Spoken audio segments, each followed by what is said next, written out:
నలుగురు ఐదుగురు బయటకు వచ్చే మీద మీద పడిపోయి ఏంటి అంటే చంపేస్తా ఇంకోసారి, ఎందుకు తిరుగుతున్నారు ఈ ఏరియాలో, ఈ ఏరియా మీద కాదు కదా, మీరు ఎందుకు తిరుగుతున్నారు అని. నేను అదే చెప్తున్నా.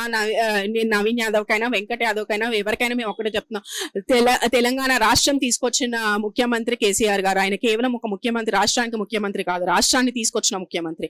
కాబట్టి కేసీఆర్ గారిది ప్రతి గల్లీ కేసీఆర్ గారిదే, ప్రతి రోడ్డు కేసీఆర్ గారిది. కేసీఆర్ గారి సైనికులు ఎక్కడంటే అక్కడ తిరుగుతారు, చేస్తారు. ఓటు అడిగే హక్కు మాకు మాత్రమే ఉంది, మీకు లేదు. కాంగ్రెస్ ప్రభుత్వానికి ఒక్కరికి కూడా ఓటు అడిగే హక్కు లేదు. ఎందుకంటే వాళ్ళు అమల్లోకి తీసుకొస్తానన్న 6 గ్యారెంటీలు అమల్లోకి తీసుకురాలే, ప్రజల్ని మోసం చేశారు.